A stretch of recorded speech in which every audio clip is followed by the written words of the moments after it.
My career has been based on an understanding, one, that as a prosecutor, my duty was to seek and make sure that the most vulnerable and voiceless among us are protected, and that is why I have personally prosecuted. Should I put this in my pocket? Yeah. Not outside. I have personally prosecuted violent crime that includes rape, child molestation, and homicide, and I have also worked my entire career to reform the criminal justice. I was born and raised Catholic. All my relatives were Catholic. I believed in God. That was my life. I was accepted to Salesian High School, which to me was an honor. Almost immediately after I got to the high school, I was befriended by the vice principal, Father Steve Whelan. The very first incident, I was playing pool and he masturbated in front of me. And I was scared to death. I stood there frozen. I was just a little 70-pound runt. I looked across the room and I thought, geez, I need some help. And Brother Sal Belanti was watching and enjoying it.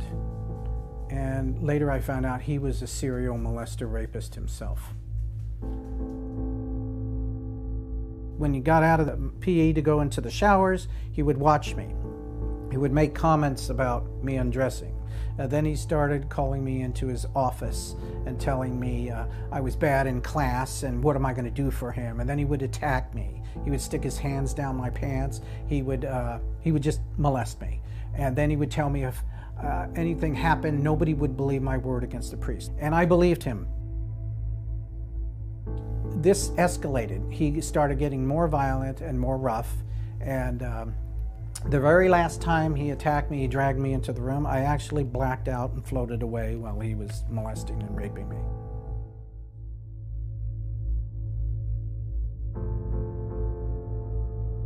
I just gave up on Catholicism. I gave up on God. I lost all sense of spirituality.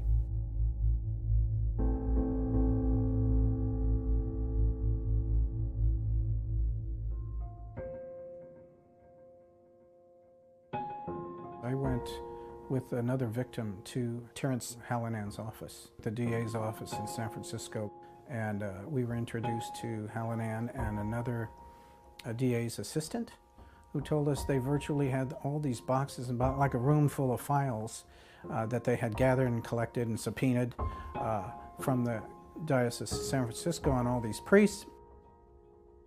Bishop Levada at that time was the highest ranking bishop in the United States. Then he became cardinal. So this was the top guy. This was the kingpin in the United States. And we had a champion here that was going to go after him. We thought, well, this is going to go somewhere. These guys are going to be punished. They're going to be held accountable. They're going to be prosecuted. 38-year-old Kamala Harris came out of nowhere and was swept into office as San Francisco's district attorney. In 2004, Kamala Harris was elected. Everything just went down the tubes. I started out by writing a letter asking for some help or some accessibility to the file. I didn't get any response. So then we made posters and started putting them all over the city, and we got no response. Several media members were also asking for files and stuff, and they were getting nothing. So in 2010, there was a big article in San Francisco Weekly, and they were pestering her office, and then what they got was this false statement that they were protecting victims. It's just a flat-out insult. She could have redacted the names, blacked out the names and left them out. Everything he did to gather information and to try and prosecute and go after them disappeared and went the other way. She shielded and protected them, and we were floored at what happened. We also want to make sure that when a woman is raped, a child is molested, one human being is killed by another human being, we also want to make sure there's going to be consequence, and serious consequence for those crimes. Her participation in going after clergy or predators of the Catholic Church or bishops who had enabled these people was less than zero.